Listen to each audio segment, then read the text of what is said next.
What's poppin', everybody? It's your boy SnowyKurama, and I am your coach of the Season 5 Chicago White Sox of the WPF, World Pokemon Federation, and I am here for our Week 1 match against the Fuyuki Knights, coached by Saber. So, yeah, it's really, that's the title, I guess.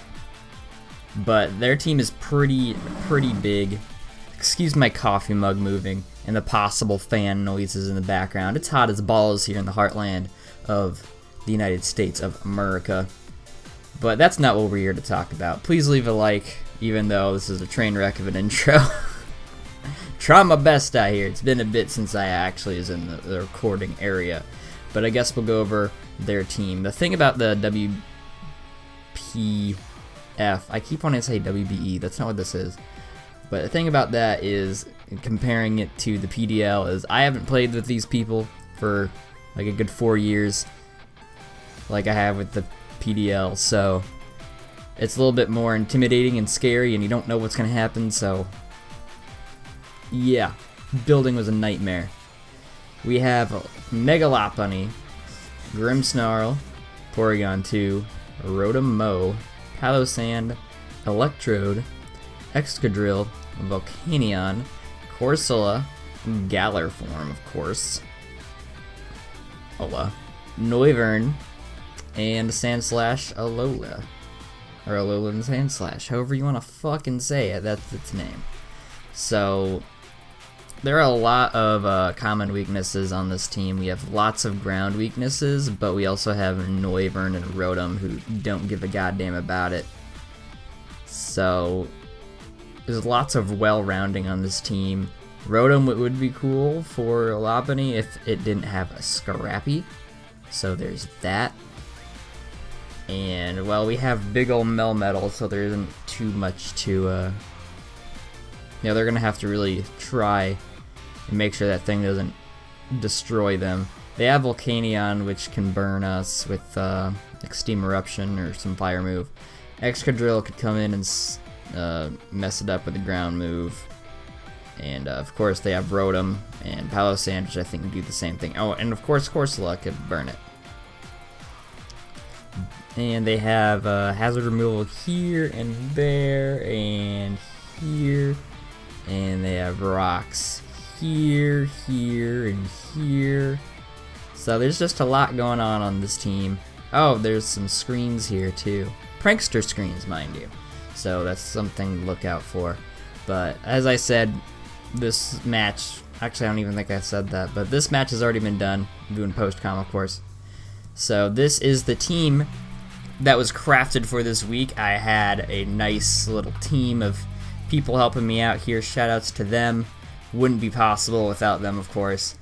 But enough about that. Here's the team. We have Big Nut, our Melmetal, holding leftovers. These moves. Double Iron Bash, of course, just messes up my opponent because it's a Melmetal and it's base 60, so that's 120 base steel move. Earthquake, coverage between Double Iron Bash and Earthquake pretty much handles his team. Substitute and Toxic are here because this Melmetal is designed to take on Galarian Corsola without damaging the rest of my team too badly. We have 96 Spadef and 136 HP because its substitute won't be broken by Rotom's Volt Switch, which is really nice.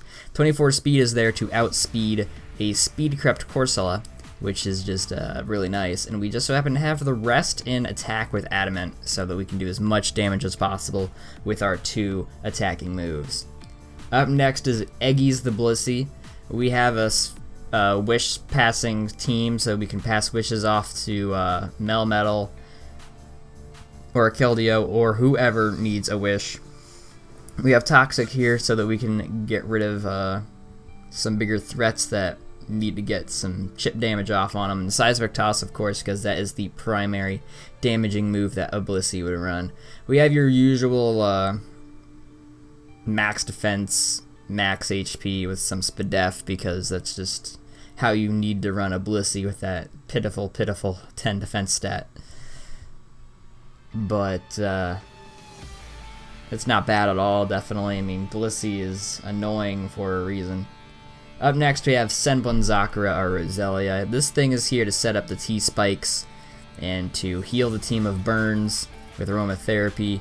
Sludge Bomb is here for the Grimmsnarl, just to do some damage there. And Synthesis so that we can bring our HP back up so that we can keep coming in, doing our T-Spike thing and aromatherapy thing.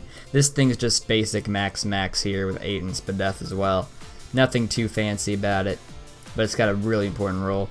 And we have Sir Mix-a-Lot, our Sandaconda, with leftovers. I just put in a random thing here. I mean, max HP, max defense takes like 30 from return or high jump kick. I believe it's return. So, you know, this thing can take up the hit. We also have our rocks on this thing, so we can do some residual damage as well. Earthquake is a nice stab that takes care of lots of his team. Body Press will take care of the rest of his team, barring Corsola, of course, but I guess that's what Earthquake's for. And Protect is there, because I had no idea what else move to put there, so, I mean, nice scouting. Can't go wrong there. Up next is Pony Island, our Choice Scarfed Keldeo, Hydro Pump, Secret Sword, Hidden Power Ice, and Scald. Scald is there for burning, of course. Hidden Power Ice is for Noivern as well as Rotom. Secret Sword is for Lopunny, and I believe it does some okay damage to Grimmsnarl. I'm not sure though. Don't really remember. Rest of his team looking at it. Excadrill dies to all 3 of my stabs, so that's cool. Secret Sword's definitely here so we can hit Volcanion in case of the switch, and the Alolan Sandslash, and I know Electrode wouldn't appreciate it either. Also need something to hit Porygon too, so that's Pony Island. Slut Cloud is the last member of the team. This thing is here to take care of Megalopony with a Moonblast, as well as forcing the switches with Encore. Getting rid of some hazards of defog just in case that's what we want to do, even though this team is designed to make them defog all the time, what with my T-Spikes and my Stealth Rocks. And then we have Trick Room here in case we want to have Melmetal come in and bash some heads just in case it comes to that. So that is the team. Let's just go right into the freaking battle. Alright, so we're here, we have our team, of course, and they are running Lopunny, Grimmsnarl, Volcanion, Corsola, Noivern, and Excadrill. I don't know why I'm forgetting all the names of these freaking mons, but that's what's happening, that's what I'm doing. So, I don't exactly remember what happened in this game. I remember some bits. I'm recording it on Wednesday, and this game was done on Saturday, so, you know. I believe I led off with Keldeo just to get some damage off on something. I don't remember. Let's press that play button and figure it out. So I actually lead Whimsicott. Okay, maybe to Encore a Grimmsnarl, or to even Moonblast a Grimmsnarl. I'm not sure, but they lead off with Noivern, which kind of sucks for me because this thing's faster. I had no idea what to do at this point, I know that for sure. Went out to BLISSEY because, you know, this thing is especially fat, and as I found out throughout the entire match, I wanted to bring in BLISSEY up against Noivern and Volcanion because of their special attacks and just how much we eat up. Look at that. Look at that. Let's keep going. Let's keep this going. So they go out into Corsola, and here's where we got the lucky Toxic off. I just was like, let's get some residual on somebody. And they went out to Corsola, rendering my Melmetal's roll a bit useless, but that doesn't mean this thing can't come in and start bashing if it so wants to. But now we have Corsola on the timer, which is perfect. And we go out to Roselia, assuming that they were going to try to maybe burn me.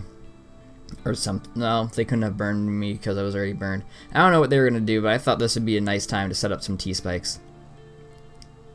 So they go out to Volcanion. I use T-Spikes for whatever reason. I thought this thing was boots because I looked away for a little bit and saw that there were T-Spikes and it wasn't poisoned. That's an oopsie daisies on my part. So that kind of influenced a turn that I have in the future. But I got up my T-Spikes. I go out to Keldeo to see what this thing wants to do. in case it wanted to fire blast me or something. And then this thing is running defog, which is kind of something that I expected as well. I knew something was going to have it, of course. A secret sword there because Volcanion was there and I didn't know what he would want to switch out into. So Noivern comes, and I could have Hidden Power Iced, but just in case it did stay in and try to kill me, that wouldn't have been the best move. So I got the BLISSEY, of course, because I can take all the special hits that it ever would want to. They got Corsola here, I believe. Okay, I wished. I think I thought about Seismic Tossing there, but wishing just seemed like the all-around mid-ground play. I was trying to play super duper careful against this guy because, like I said, building was a nightmare, at least at first. So I got the Keldeo here just to possibly scare out the Corsola, maybe get some HP back. I believe it was at some lower HP. I don't really remember. Hydro Pump does a lot. I didn't think about who I was going out to. I think the way I calced it, a regular defensive Corsola would have either died or it would have taken enough toxic damage to have died from a Hydro Pump. So he's obviously got some Spadef in that Corsola. Or I'm just underestimating or overestimating somebody. But then they shoot off a Destiny Bond, which I thought was a really, really cool tech.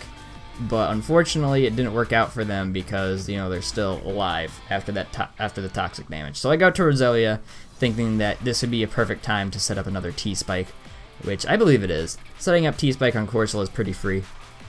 They go to Excadrill here, which is very scary. I just got to my Keldeo because I honestly had no idea what else to do. I figured this thing probably lived a good life and it was time for it to go if it went for an earthquake or something. So there's that. Ends up using Swords Dance. I thought, okay, well, all of my moves kill you, so this shouldn't be a big issue. Scald takes it down to its Sash at 1%, which I thought, okay, well, this is really bad for me. The fact that it was Sash, the fact that it didn't kill, obviously, because it, you know, it wasn't going to with the Sash, but the fact that it was Sash was really bad. But I get the burn, and Earthquake doesn't even kill me. So that's a dead Excadrill, lucky on my part. And to make things even better, we got the poison off on the Lopunny, which means it's going to be taking some residual every so often. Not a burn, mind you, but it's still really good residual. So Pony Island goes ahead and doesn't go down here. I don't know what my issue. I don't know what. I think I forgot that Fake Out flinches you. So when I was calculating the damage, I was thinking, okay, well, I live, and then I can do a lot of damage back to you, so fuck you. But no, now Keldeo can't come back in for a sack if I wanted to, or to even do some more damage to some of his members. So that's kind of an oopsie daisies on my part. But Corsola comes out here. I just Scald here because I figured that was the easiest play. So far, he hasn't gone out to Volcanion to use water to utilize Water Absorb. So I was sort of under the impression that they wouldn't be doing that, even though, you know, we could just defog away the hazards. Maybe try not to take the residual. I don't know. But Corsola ended up getting sacked here, which is good for me. Disable happens, so I switch out here to Melmetal because I can't do anything else. Probably could have just sacked off Keldeo, but that's whatever. Fake Out does nothing to Big Nut, as you can see. We recover all of that, and I believe I double Iron Bash here because I thought, okay, well, I'm just gonna do lots of damage to the Lopunny. But as you can see, that wasn't the play, as Rocky Helmet does all the damage that it does. But at least here, I know for a fact that it's not heavy duty boots because I'm actually paying attention this time. So yeah, item revealed on this thing, which is pretty cool. I believe I switch out. Yeah, we go out to BLISSEY because I was fairly sure that a fire move was going to come out. A special attacking fire move at that, so there's that. Flamethrower takes some damage, and we get burned again. The meme is here. The meme is here. So he goes out to Grimmsnarl. I believe I just wish here. And I personally believe that this thing was going to be screens, because when you look at Grimmsnarl, you think screens. Or at least I do. So I just went ahead and Seismic Tossed here. I didn't know what else to go out to anyways. So I figured it's gonna do some damage. Let's do that. Plus poison will take it down to a bunch to whatever. We got to Whimsicott here because I wanted to just go ahead and knock it out at half with Moonblast because it's designed to do that with the investment.